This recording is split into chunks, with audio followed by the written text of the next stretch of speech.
That's another thing I kind of like about Logic. When things update, Logic is pretty stable. I will do a quick check on like my main plugins that I use and make sure, that stuff is kind of working, but for the most part, I'm on Tahoe right now. I don't have, many issues with plugins, any of the plugins that I'm currently using. That's another reason why I like stop buying so many plugins, cuz like every time there's an update, you got to go check everywhere to check compatibility.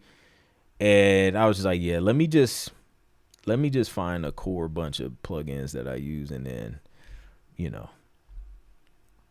occasionally I'll play around with some new stuff, but got to make sure I got something's going to work out of the bunch.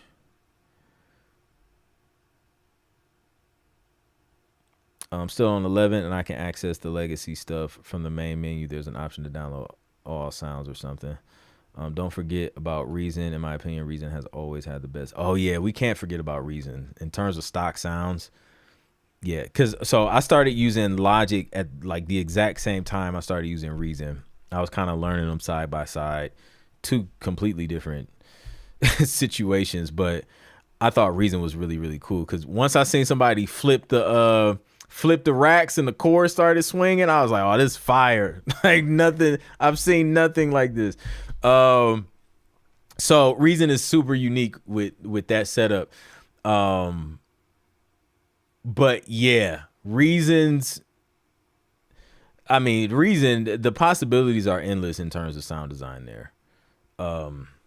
You don't really, in the way it was set up, I mean, you didn't really need no like third party VSTs like that unless you just wanted them.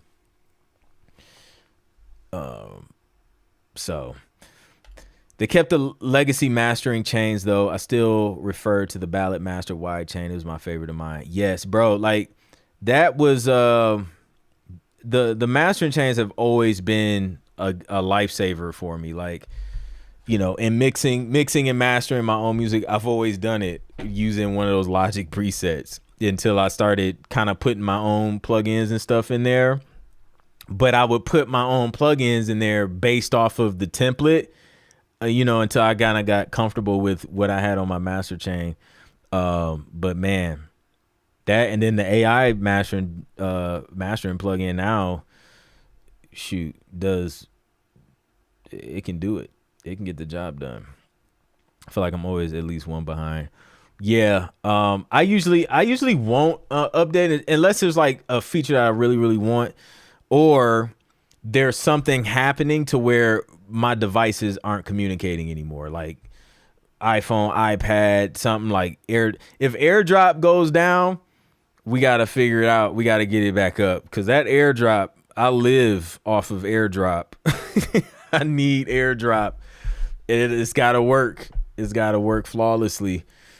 Otherwise, listen, I'll lose some plugins to make sure my AirDrop work. I need that. That's why I can't go to Windows, because I'll lose AirDrop. Ain't nobody fooling around with. I can't even imagine. I can't even imagine not having AirDrop across multiple devices. Miguel says, one of the little things I don't like about Logic is the automation knobs.